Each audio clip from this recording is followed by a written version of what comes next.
Aha.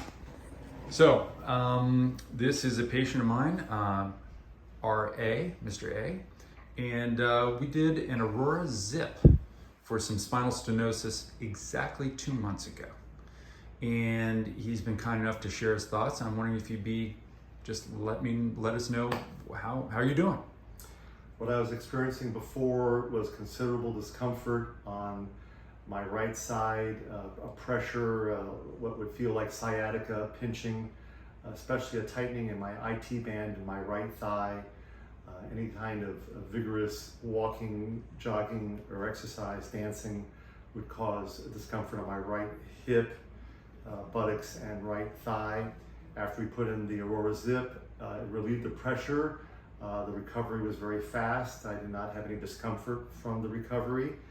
2 months later, I am finding to be almost 90% pain-free.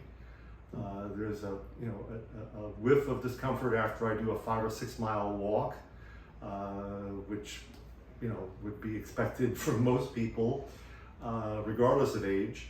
I'm able to do a full evening of social dancing without any discomfort. I'm not getting any sciatica, nerve pressure and or tightness. I sleep well and am most importantly pain-free.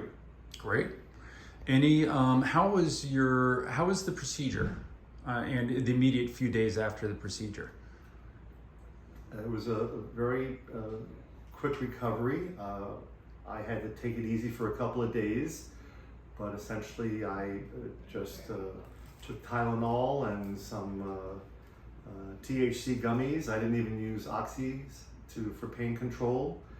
There was very little pain discomfort. I had to be careful about not bending, so I had to squat to pick up something rather than bending over.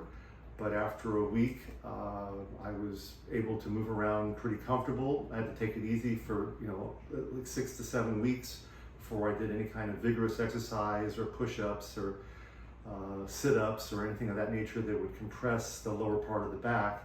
But that first couple days was very easy and very little discomfort.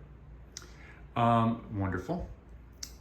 Would it be possible to look at the incision? Yes, I great craftsmanship on the There we go. The scar is almost unnoticeable. Midline. Well, you're an excellent healer, I think, also. So, any suggestions or to anyone who's got spinal stenosis or thoughts on this matter? Well, most importantly, get good consultations, get thorough evaluation with either x-rays and or MRIs to determine where the cause or the source of the problem is. And after you've gone through the required insurance regime of nerve blocks and cooking the nerves and things like that, which are just temporary measures, which I did all of those, and they did not bring me relief, especially to the discomfort of sciatica and the tightening of the IT band on the outside of my right thigh. We agreed that this was the Aurora Zip was the correct, most logical solution to give it the space between the different vertebrae so that the nerve would not have that pressure on it and I would not continue having discomfort. Well said. Thank you very much. And okay to put on, awesome. Thanks a lot.